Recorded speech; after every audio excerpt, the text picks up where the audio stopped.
new short story, Gora Saab. Her baby never cried. Even when he was having a bath or making a mess in his nappies, he had the sweetest disposition. She was so proud of her Lala. He was the apple of her eye. Kajaree took out some kajal from the corner of her eye and applied it behind her baby's ear to ward off the evil eye. His face was serene as he slept, undisturbed by the neighborhood kids creating a ruckus outside her shanty. Her little Lala was only 6 months old, but soon he would be playing outside with the other kids, kicking up a storm all on his own. They were poor, but after Lala, she didn't want for anything else. Soon her husband would return from his work as a servant in the Gora Saab's house, and she would be sure to keep hot food ready for him. She put her baby in his cradle, still staring at his cherubic countenance. A sound startled her, and her pitcher broke, the water pouring out in her tiny mud kitchen. A red globe rolled towards her, and she swore under her breath and picked up the cricket ball. Eyes blazing, she marched out of her hut to yell at the neighborhood kids. "You hoodlums! Lala is sleeping. Do you want to wake him?" She pulled up with a start, hurriedly pulling the palu over her face. The Gora Saab himself stood with a bat in his hand, giving her a sheepish smile. "I'm afraid it's my fault. I hope I didn't break anything." His voice was pleasant enough, but Kajaree was irritated. "My baby is sleeping. I didn't want him to wake up." For some reason, the kids around them started laughing, and she threw the ball on the ground with disgust and walked away in a huff. It was highly inappropriate for the Gora Saab to address a married woman like her, but no one expected the foreigners to follow their cultural norms. That night, after she had put Lala down to sleep, her husband Sham turned to her. "The Gora Saab was talking about you today. He apologized for hitting the cricket ball in our hut." Sham was as dark-skinned as his namesake god Krishna, but he had pleasant features and straight white teeth. She loved her husband, and he was good to her. "It was fine. The water pitcher broke and I cleaned it up." She shifted on the floor rug where she was sleeping with her husband and was about to drift off to sleep when he said, "He was asking if you wanted to come and work at their house. Their maid isn't keeping well." "What do you think?" She got up and turned to her husband. "How can you say such a thing?" "Who will look after Lala all day?" Her husband frowned. "It's only for a couple of hours in a day. You haven't really gotten out of the house, and I worry about you. You know what had happened. Don't bring that up." "Yes, I had lost my senses when they told me that Lala was sick and had to be taken to a hospital. But he's back now, and I'm fine." Her husband was looking worried, so she smiled and laid a hand on his arm. "You know what? Maybe I will take up the offer for work. I can always carry Lala with me." The next morning, Kajaree went to the river for her daily bath and to wash her clothes. She had a few village women as friends, but none of them were particularly happy to hear that Kajaree would work at the Gora Saab's house. "What are you saying, Kajaree?" "Why would you work for the white devil?" said Sunita. "I heard that the Gora Saab makes deals with the husbands to leave their women overnight," said Rakma. She was a complete idiot. "What nonsense! You women have heads filled with gobar." Hurriedly, Kajaree finished her ablutions and left the gossiping women.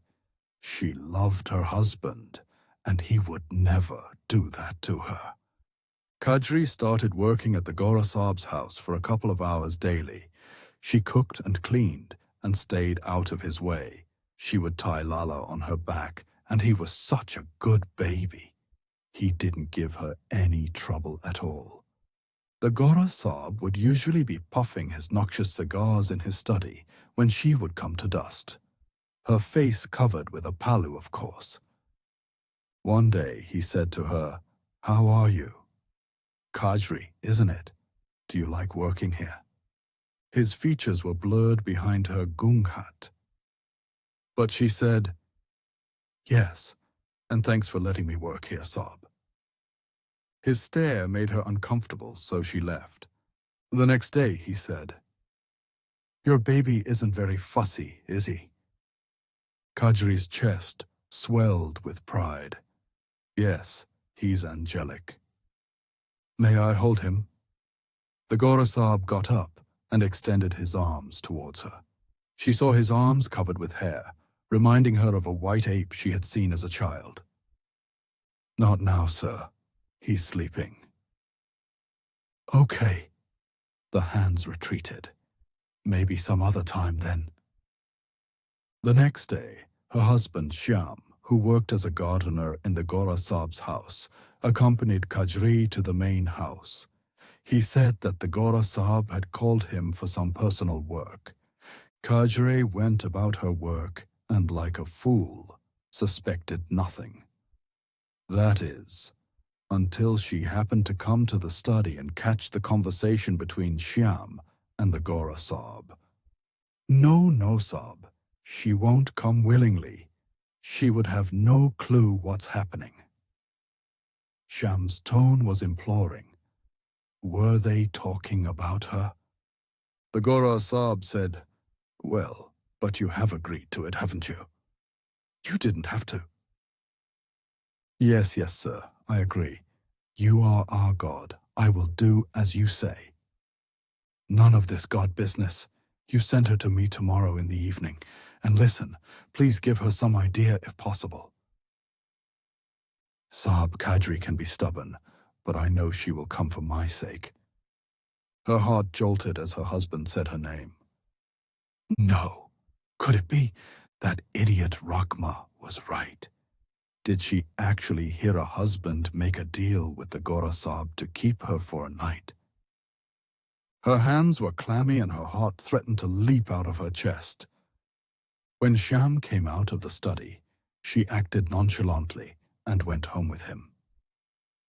The entire night Kajaree couldn't sleep. Humiliation and anger warred within her.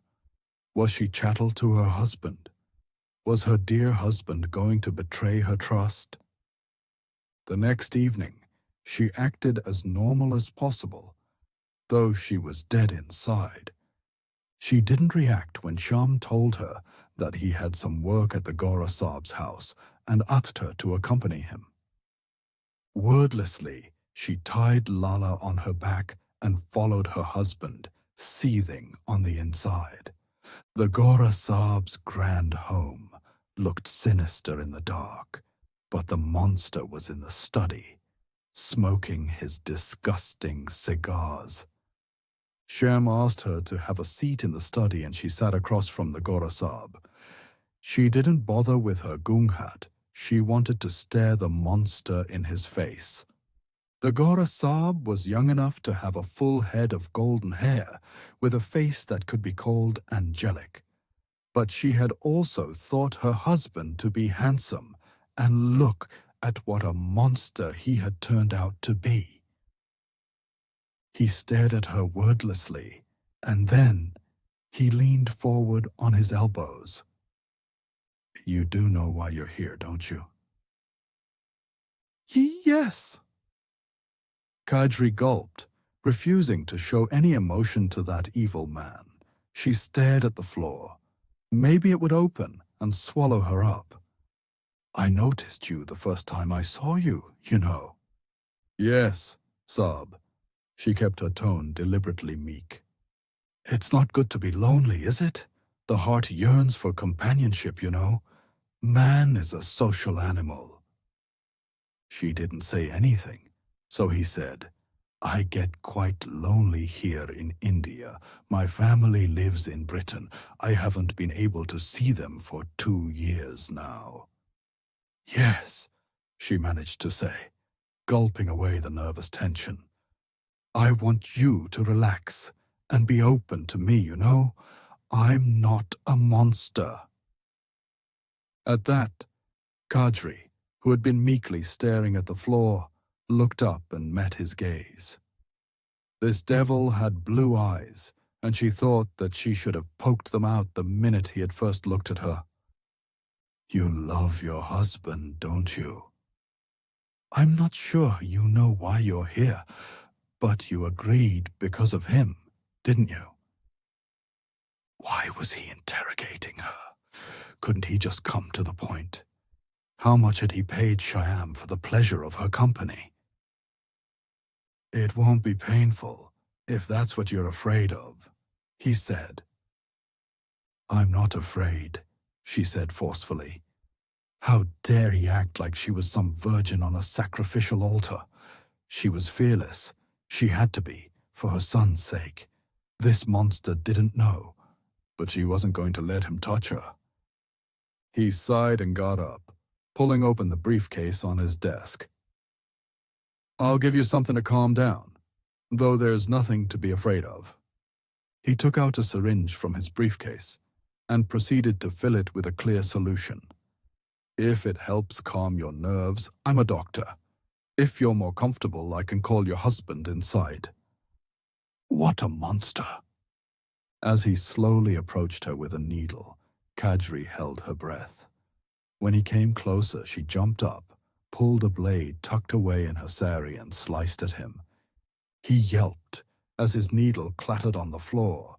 She had got him on his arm, and it was a deep cut, too. "Stay away, you white devil. I'm Goddess Durga. I'll destroy you." "For God's sake, calm down." He dropped his benevolent doctor act and approached her, trying to grapple the knife away. He was stronger than Kajaree, but she was fueled by pure rage. "Unhand me, you monster!"